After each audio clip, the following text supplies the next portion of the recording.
जल की गुणवत्ता के बारे में भी प्रश्न खड़े करने के प्रयास हुए। याद रखना 2013 में बायोरेमेडिएशन या जियो ट्यूब की व्यवस्था बहुत सीमित थी और परिणाम क्या था? पूरा कुंभ अव्यवस्था, गंदगी और अराजकता का एक अड्डा हो चुका था। उस स्थिति को सोचिए जब मॉरिशस के माननीय प्रधानमंत्री 2013 में प्रयागराज महाकुंभ में पधारे थे और गंगा में गंदगी देख करके, अव्यवस्था देख करके, पॉल्यूशन की मात्रा को देख करके उन्होंने स्नान करने से इनकार कर दिया।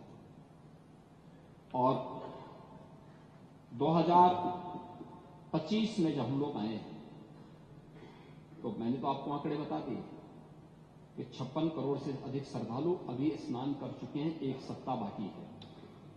81 नालों को यानी 261 MLD के जो वहां के नाले सभी को टेप किया गया है, और टेप ही नहीं किया गया है बल्कि उसके बारे में जो सरकार की व्यवस्थाएं बनाई गई है उसके बारे में विस्तार से सदन में कहना चाहूंगा, क्योंकि बहुत सारे लोग अभी उसके बारे में दुष्प्रचार करने की अपनी उस प्रवृत्ति से बाज नहीं आएंगे, और इसलिए मैं उसके बारे में बताना चाहूंगा कि गंगा जी हो या यमुना जी हो, प्रयागराज के जितने भी वहां पे संगम स्थल से जुड़े हुए जितने भी वहां के अगल बगल के जितने भी नाले हैं, जितने भी इस प्रकार के सीवर का है, ड्रेनेज का है, सबको टेप करके या तो एसटीपी में या बायोरेमेडिएशन या जियो ट्यूब के माध्यम से उनके शुद्धिकरण के बाद ही उसे वहां पर वो किया जा रहा है।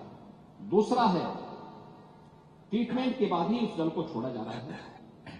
जल की शुद्धता के जो मानक होते हैं वह 2 स्तर पर जांची जाती है। एक तो बीओडी स्तर पर, बायोलॉजिकल ऑक्सीजन डिमांड के रूप में, और दूसरा डीओ के रूप में, डिजॉल्व ऑक्सीजन के रूप में।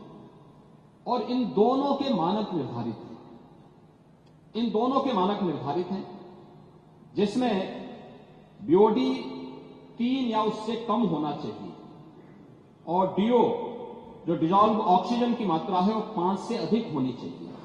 जल में स्नान करने के लिए जल की जो मात्रा होती है उसमें ये मात्रा इस रूप में होनी चाहिए।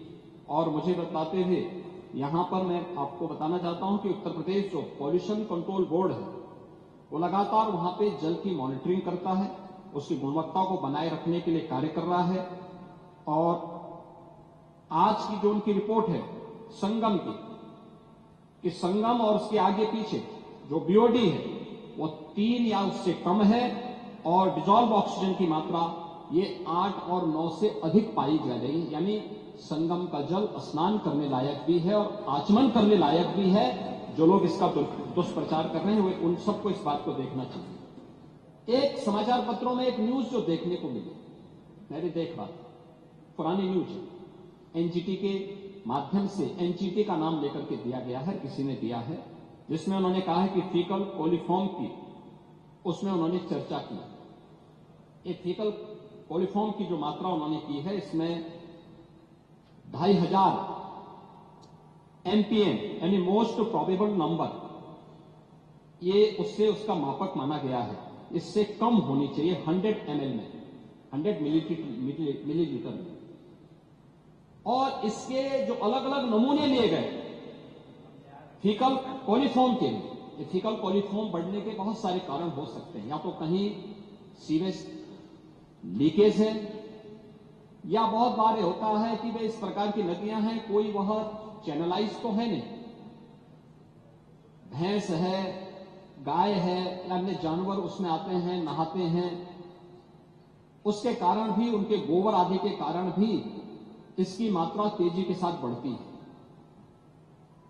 लेकिन प्रयागराज के संदर्भ में जो मैं आपको स्पष्ट करना चाहूंगा कि 12, 16, 20, 25, 30 जनवरी, 5, 10 और 13 फरवरी को जो सैंपल के परीक्षण लिए गए हैं उसमें संगम नोच पर फीकल कोलिफॉर्म की मात्रा मानक के अनुरूप पाई गई है। ये Uttar Pradesh pollution control board का है, जो 2500 MPM प्रति 100 ml से ये कम पाई गई है। इसका मतलब जो दुष्प्रचार कर रहे हैं केवल कुंभ महाकुंभ को बदनाम करने की साजिश का हिस्सा है।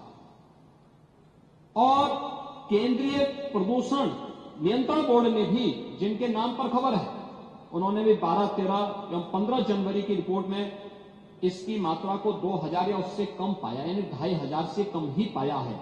यह भी इसमें मैं आपको स्पष्ट करना चाहता हूं।